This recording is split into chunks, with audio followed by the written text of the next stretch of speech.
వైష్ణవ పతివ్రతలు కనబడుతున్నారు.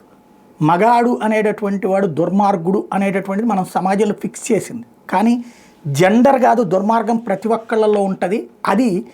అది బయటపడే అవకాశం వచ్చినప్పుడు మాత్రమే జరుగుతుంది అన్నటువంటిది మానసిక నిపుణులు చెప్పేది. ఇప్పుడు అదే కనబడుతుంది. విచ్చలవిడి స్వేచ్ఛ పెరిగినటువంటి సందర్భంలో కట్టుకున్న భర్త కిడ్నీ నమ్మిచ్చి ప్రియుడితో పారిపోయిన ఒక మహిళ అయితే కన్న బిడ్డల్ని చితక బాధిస్తూ లవ్వర్తో కలిసి సాగుతున్నటువంటి మహిళలకు సంబంధించిన 2-3 ఉదంతాలు చూసాం. ఇప్పుడు కొత్తది ఏంటంటే ఇంటి నమ్మేసి లవ్వర్తో చెక్కేసినటువంటి భార్యకి సంబంధించినటువంటి ఉదంతం ఇది.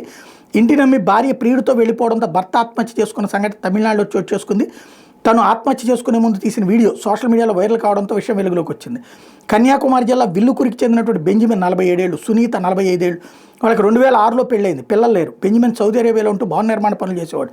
సునీత సొంతూరులో ఉండేది. భార్య ఇష్టం మేరకు తన పూర్వీకుల ఇంటిని బెంజమిన్ అమ్మారు.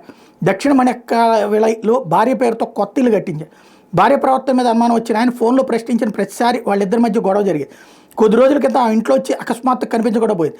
విషయం తెలిసిన బెంజమిన్ సొంతూరుకు వచ్చి పలు చోట్ల గాలించాడు. పోలీసులు ఫిర్యాదు చేసిన ఎలాంటి ఫలితం లేకపోయింది. ఈ నేపథ్యంలో ఆమె తిరువందికరైకి చెందిన సైజు అనే వ్యక్తితో ఉన్నట్టు తెలిసింది. కష్టపడి కట్టుకున్న ఇంటిని సునీత అమ్మి ఆ క్యాష్ తీసుకుని లవర్తో లేచిపోయిందనమాట. దీనికే ఆత్మహత్య చేసుకున్నానని నిర్ణయించుకున్నానంటూ తన చావుకు సునీత, ఆమె ప్రియుడు సైజు, ఆమె సోదరి షీలా కారణం అంటూ పోస్ట్ చేశాడు. ఆ తర్వాత విషం దాగి ఆత్మహత్య చేసుకున్నాడు. ఆలస్యంగా వెలుగులోకి వచ్చిన ఈ ఘటన మీద పోలీసులు కేసు నమోదు చేసి పరారీలో ఉన్న 3 కోసం గాలిస్తున్నారు.